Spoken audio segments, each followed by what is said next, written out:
In recent years, there has been little electoral sound and fury in Mississippi's 1st Congressional District. The North Mississippi District, where I grew up, is beautiful, beguiling, and full of contradiction, a place of hospitality and deep faith with pockets of poverty across it. It's one of the most Republican places in the country, and in 2024, the incumbent Republican Congressman Trent Kelly won re-election with about 70% of the vote.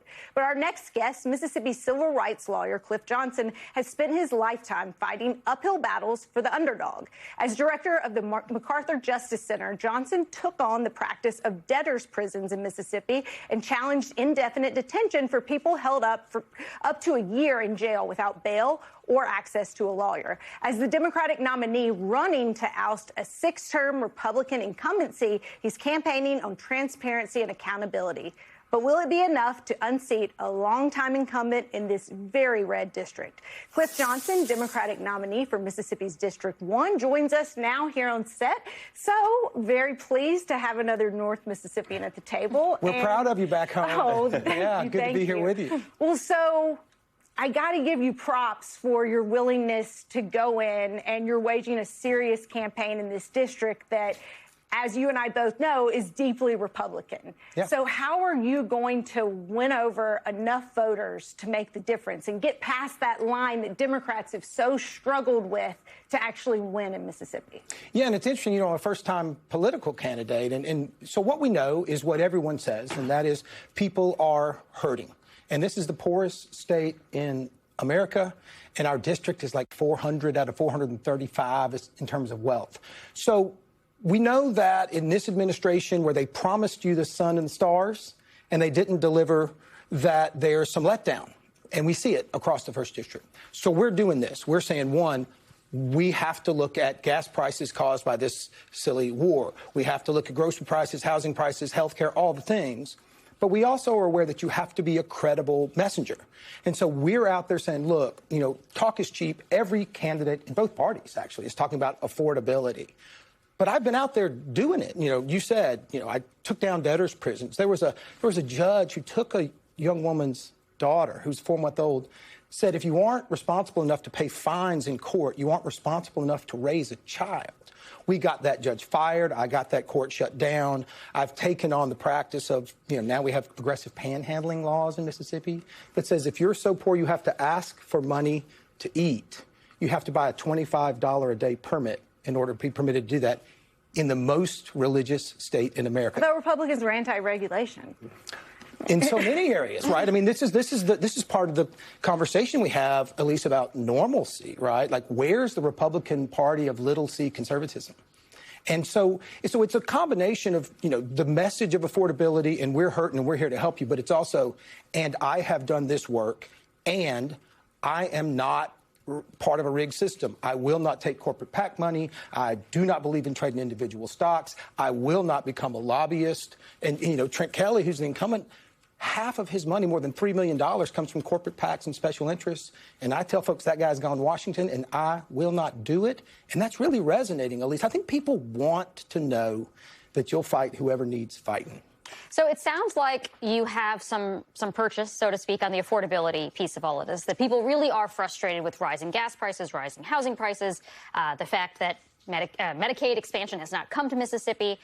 What about on social issues? Because I would imagine that might be the bigger uphill climb for you. You are openly in favor of the right to an abortion, for example. Mississippi, as you point out, both of you pointed out, is a very religious state, a very socially conservative state. How do you make your pitch on those kinds of issues where it may be harder to bridge the divide? Yeah, and I think, too, that's a place where people have to trust your authenticity. And, I'm a former deacon in the Baptist Church. I've taught Sunday school for years. I understand that these are deeply held convictions, and I don't minimize those. I understand, that people feel strongly on these issues. But, Brother Tallarico's not wrong when he says there's a lot of different views of this. There's a lot of different views on how to read the text. And where I come down on these issues, and particularly on the right to choose, is, we need to trust people to make the best decisions. Where is that limited Republican Party, right? Trust women. I trust women in consultation with their families and their pastor, their priest, their doctor, to make really hard choices. Right now, women in Mississippi have to drive to Carbondale, Illinois, to get to the closest reproductive health clinic. Doctors face prosecution, 1 to 10 years in prison, if they don't let a woman spiral downward and get so sick that she's close to dying, and therefore these procedures are warranted. But I think the other thing we do is we say, look, we don't have to agree on everything to agree on the most important things. It's okay to disagree. I tell Republicans, like, we don't have to be Facebook official. You don't have to proclaim your love for me, right, on Facebook. You don't have to become a Democrat. Like, this isn't normal. This isn't the party of Thad Cochran, right, Elise? This isn't the party of Trent Lott, even. You know, let's get back to the days when we're arguing about things that are really important, and let's understand that maybe we're going to disagree. You can vote for Democrat, and you can even tell a little white lie and fib about to your friends, you know, at church or in the community what you did. Because I think there's a lot of people, and we're seeing this, who, despite all these issues and how they feel, this isn't the Republican Party they knew. My mom and dad are that way. They're McCain Republicans. They've never understood MAGA in the early 80s in assisted living in Oxford. They don't understand how people could vote for this guy. My dad's a Sunday school teacher, doesn't understand how the people in the church are so committed to this guy. And so we're trying to have those serious conversations. We're not diminishing people's convictions. We're saying maybe we don't have to agree on every point. Let me ask you about the Democratic Party at large here and whether you're getting the help you need, because for such a long time, the Democratic Party has kind of written off a lot of these very ruby red districts in the South and certainly in a place like Mississippi. A, are you getting the help that you need to run a viable campaign? And B, do you want help from the National Democratic Party, or do you look at them and say, look, I know how to talk to my constituents in a way that you don't necessarily, and so we got this? How do you thread that needle? Yeah, thank you. And I think it's both and. I mean, I do think I know how to talk to these folks, and I don't want to be managed. I think that would be a mistake. And I think the Democratic Party is learning that lesson. We saw that with Spamberger and other elections where they let people run different races.